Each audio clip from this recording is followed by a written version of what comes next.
Tom here for More Systems. I'm here to talk about phones. Not these phones, but these phones. So a lot of people ask me about small business phone systems, and I've researched a lot of them, and you have to put a lot of trust. I've had my phone number a long time, and I was using AT&T when I first started years ago because they were pretty much the people who did your standard analog phone lines. We had a digital forwarded answering service. Then we eventually moved to Google Voice for the answering side of it. And then we ported our phone number over to Comcast, and Comcast had their system for a little while. And I said, let's get something, let's look for more features, more innovation, but you have to find a company you can trust. And I researched a lot of them out there, and RingCentral came up, and a lot of the reviews, a lot of small business owners like them. And so we went with RingCentral. And you can use about any phone system that's digital, what they refer to as VoIP. There's no on-premise equipment to buy. So if you go with RingCentral, they are a company that provides internet-based phone service, cloud, if you will. And they're a great company. We've been with them for 2 years now, and I waited this long to do reviews. I figured that's long enough to see if they've had any problems, to see if they've had any failures. I think we had our phones not ring maybe for half an hour once. Something really minor happened in 2 years. I had much worse outages from Comcast and some of those other companies.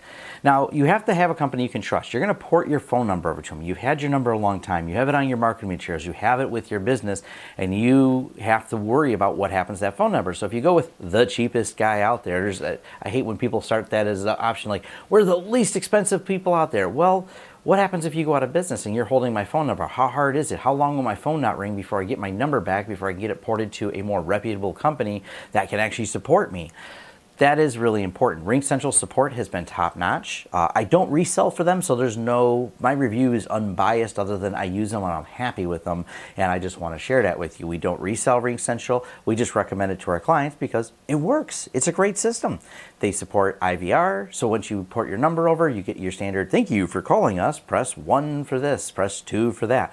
Now, for a small business starting out, it's really cool. If you're the guy wearing every hat, you can still set up extensions to make yourself sound like a big company and have all those extensions land just on you. So press 1 for sales, that's you. Press 2 for tech, that can be you too. Press 3 for accounting, yep, probably you. Great way to start out. Then when you start hiring people, you can add those people to go to other lines and other people that you hired. So it's kind of a nice for a company starting out as well. Now, RingCentral, being that's phone-based, it's just a network cable, so you don't really have to do anything but take a phone, plug it in the network.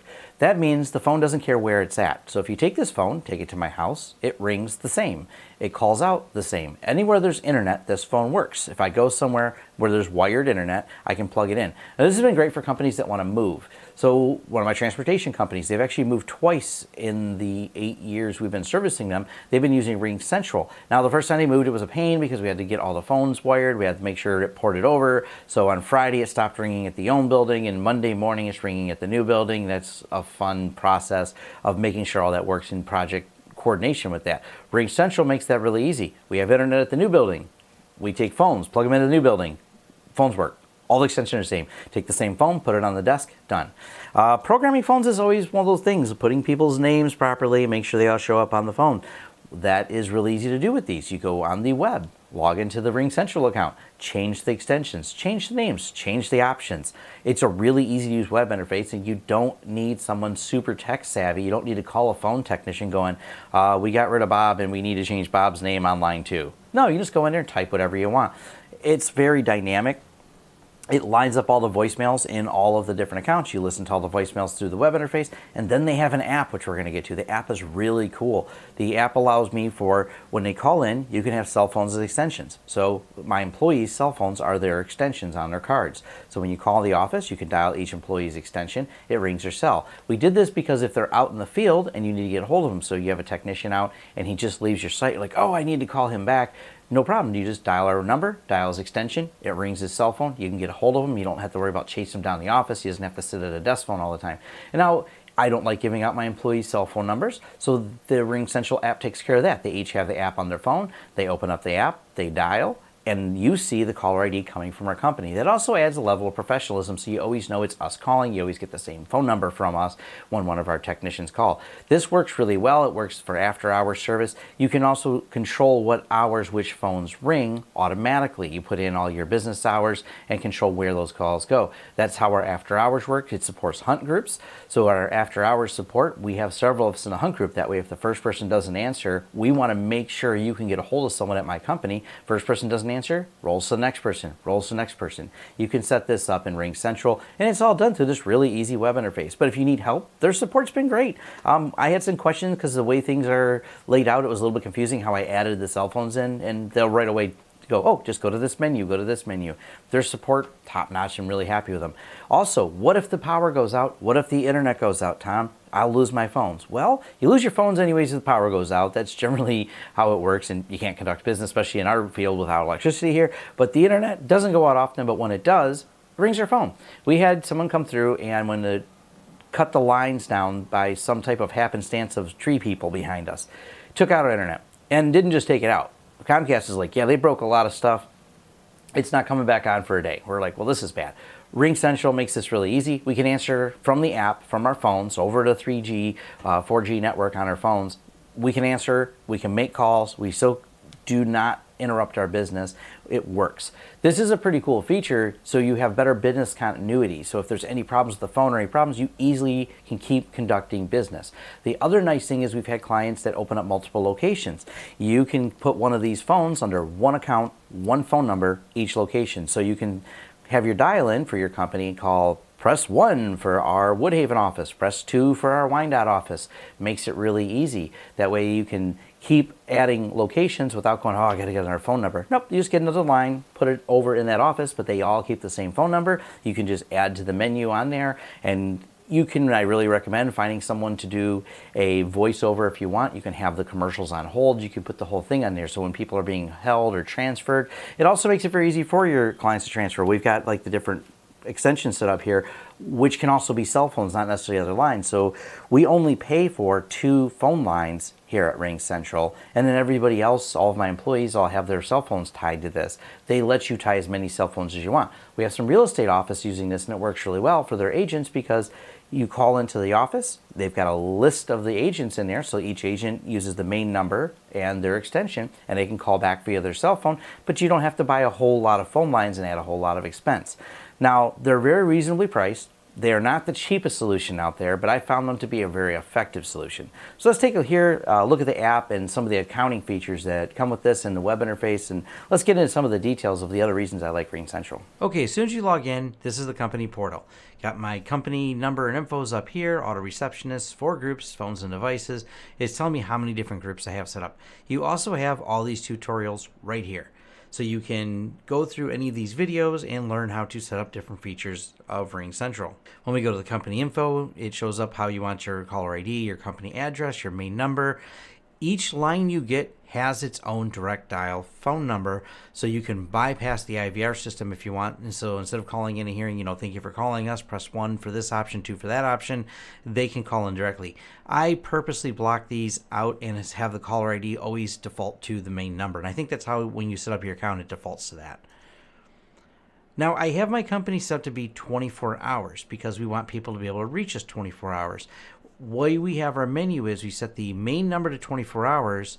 All the other numbers have their own individual calling hours, and then the after hours option is available 24/7. So you have to set up your main company 24 hours in order to have an after hours option on there.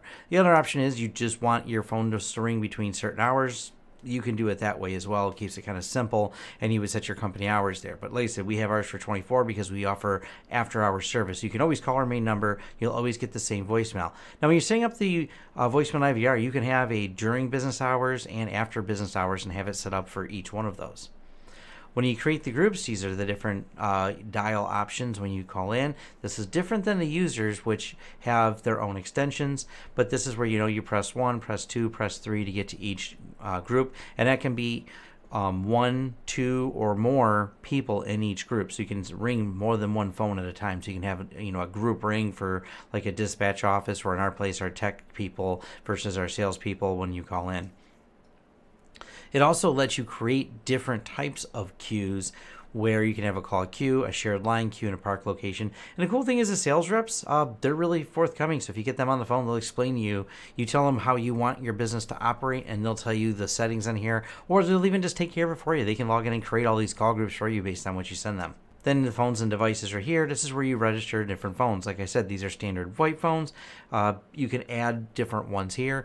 And then you have to make it very convenient because you can add the device, add it to your account, and even we'll pull up all the menus. You can purchase the phones directly from them, and they'll ship you pre-programmed phones that are ready to go. So you don't have to know anything technical to set up the VoIP phones. They'll take care of all that for you, ship it, and just add the phone to your account. Now, where it really gets neat is the call detail. You have lots and lots of details you can go through. You can see the call detail here in a simple view, which tells when people call, whether or not the call was accepted. This is a more detailed view here that's going to give you how they called in and trace them, what extensions they chose after they called. So they called, they chose a different extension, and you can drill down in detail on that. Now, this is where I really, as a business owner, this is helpful to me so I understand where our calls are coming from. So we have 9,628 calls for the time frame here, which is about a year's worth of phone calls. 2,496 outbound, 7,132 inbound calls.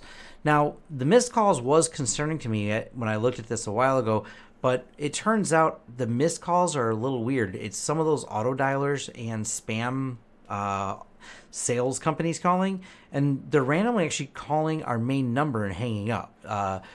They're kind of strange, so we have more missed calls than we should just because a lot of these calls are coming in on that. So it's kind of a weird. We also get some random call hangups from some of the robo-dialers. Most of the robo-dialers don't seem to make it through our IVR, but some of them do, and they kind of, if you pick up the phone, you'll catch sometimes the last part of the message. Other times it just rings once because they have something that presses a button. So it actually drives my missed calls up a little bit. It also tracks all the voicemails you have. So you know how many times people left voicemails, and we have after hours you leave voicemails on there. Call hour activity. It creates ratios and summaries based on that for all the different call times. What's kind of surprising to me is, yes, this is a 2 a.m. call time. As a retail store owner, it turns out we get a pretty good number of phone calls over the last year for people calling us. Seems to be when the bar gets closed, I'm guessing. And they call about computer problems and leave us weird voicemails and things like that. So it's kind of weird. You can see there's not that much for outbound calls during that time, but yeah, it happens. There are some outbound calls because we do work late hours, frequently fixing projects and installing for customers. But then you can see where in the morning the call volume really ramps up for the inbound and outbound calls and how it tapers off during the day. This is cool if you want to use this for scheduling and things like that, but you get a lot of these reports. Now, this is another important tool. It summarizes by a line total number of calls, average duration of these. So how long are the sales calls? How long is our average time to answer? Now, the average time to answer includes the menu time. So when you call in, you're listening to a menu each time. So between the menu, you choosing an option, the phone ringing, and us picking it up, 23 seconds is actually really fast. I also can look at the average duration of the phone calls. So average, we're on the phone less than 3 minutes, just under 3 minutes. So that's kind of neat too. So you can look at that, and we can look at it on a per queue basis for my tech line, business sales line, or sales line in general. Now let's take a look at the app. The app is pretty straightforward. Open it up like any other app on your phone. You're presented with a dialer. When you dial from this dialer, you can see at the top here, it's got my phone number. Now you can choose what you want the different phone numbers. If you have several different numbers, maybe several different companies, you can consolidate them all under one RingCentral account and have them all in there. So I have it set so when you call, this is from my cell phone on the app, you call out and it shows up with our caller ID. You also can go through the call history, look at the calls for this line that I'm logged into on the app. It has all the voicemails on there, makes them really easy to play. So I can go through, play the voicemails on there. This is also where the voicemail statistics get a little bit skewed. So you see all the voicemails in some of the call summary, but some of these voicemails are 1 and 3 seconds. There's not actually voicemails, they're just hangups on there. It does a pretty good job of trying to eliminate one. They don't think there's anything there, but if there's a little bit of noise, it saves it. So it still counts as a voicemail, even though there's not really a voicemail. But this is nice because when you're not at the office, you can check all your voicemail from your phone. Now you also get a lot of options on here. And at first I was like, wow, they put a lot in here, but it makes a lot of sense as to why. Because when the power went out, my phone still works, and we had to get the phone system switched to make sure it rings on our cell phones, because actually I have that defaulted to turning off, so my cell phones don't all ring with the main line if you log into it. So you can control all the extensions and log into the different phone extensions right from the app on the phone and change and redirect your phone lines. When we had the power outage, we were going to close the store because there's nothing we can really do. We found out it was going to be out for a day. We went in there, went on my phone, I switched the phone system, I re-recorded a message that said we are closed due to a power outage. You can do all that from here. People can still call us, they can still get a hold of us. It reroutes all through the cell phone. So pretty neat that you can go through all the options and change a lot of the settings that you can change through the admin portal through your phone via the app, including, like I said, handling outbound caller ID. All the things you can do, you can control from your phone. You can even create a whole new calling group right from their phone. So you don't even got to log into the admin portal web interface. You can do all this right through the phone app interface. All the call reporting is in the phone app interface too, which is kind of cool. If I have a few extra minutes, I've taken it where I've sat down. Okay, I want to kind of think about the calls. I've got a few extra minutes. I got my phone. It's kind of neat because, as a business owner, I want to look at some of this and analyze it. I can go through and look and see some of the call history and take a look at it. And these reports all pull up right inside the phone. So that's it. It's kind of a quick look at the RingCentral system. I'm really happy with them overall, and just wanted to give my opinion on them in case you were thinking about it. If you have questions, feel free to message me or comment below. Thanks.